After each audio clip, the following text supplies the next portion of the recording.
Georges Diboïki, né en Afrique, âgé de 42 ans, matricule 2660, a reçu le nom de Gordien.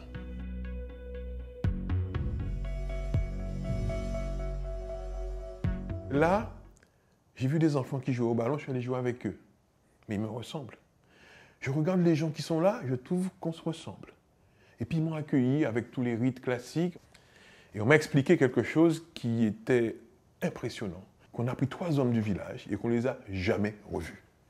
Et que depuis ce jour-là, tous les jours, ils prient et ils m'ont montré l'assin. L'assin, c'est un objet que l'on met qui représente ces personnes disparues. Et ils prient pour que ces gens-là qui sont partis reviennent. Et voilà que je reviens. Et je crois que là, ce que j'ai compris ma dimension longue. Et je sais maintenant que je suis un homme debout. Je sais où j'ai la tête, je sais où j'ai les pieds, je sais où j'ai le cœur. Mais le cœur, il est partout finalement.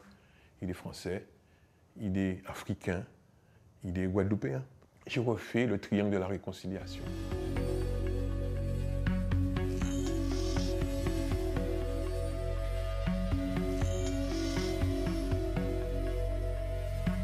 Il y a une loi qui a été votée le 21 mai 2001.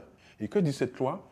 L'esclavage est un crime contre l'humanité. La traite et l'esclavage sont des crimes contre l'humanité.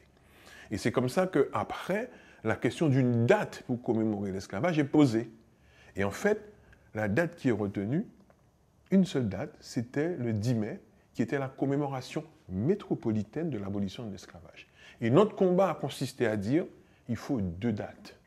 Depuis le début, il faut une date pour honorer effectivement les abolitionnistes, mais il faut une date pour penser aux victimes de l'esclavage colonial. Et bien évidemment, la date qui s'imposait tout naturellement était le 23 mai, qui a fait irruption dans la mémoire de l'esclavage. Donc la France, en faisant ça, effectivement, a un régime qui est extrêmement important, qui est extrêmement intéressant, qui est le seul au monde qui reconnaît l'esclavage comme crime contre l'humanité, avec depuis peu le Sénégal aussi qui reconnaît l'esclavage comme crime contre l'humanité. Mais dans la pratique, il se trouve que le 23 mai est relégué au rang de date secondaire, de date des associations. Et il faut que la deuxième date nationale soit sur le même pied d'égalité.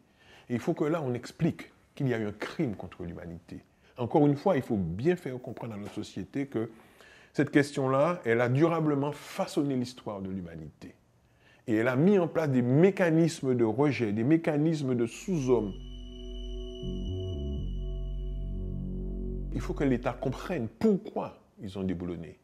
Il faut comprendre que encore une fois, il faut mettre les principes avec les actes. La France ne peut pas être qu'un pays de déclaration. Ce que nous avons choisi, nous, c'est de construire. Nous construisons des monuments. Nous en avons construit 4 en région parisienne. À Saint-Denis, à Creil, à Sarcelles et à Grigny dans l'Essonne.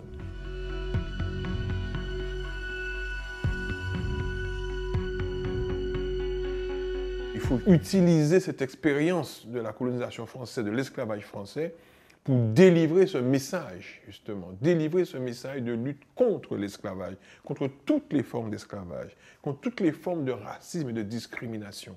Je crois qu'il faut saisir cette occasion, et je crois que la France, qui se veut être le pays des droits de l'homme, mais doit l'être dans les faits, dans les discours, dans la réalité, et par des prises de position fortes sur ces questions en particulier.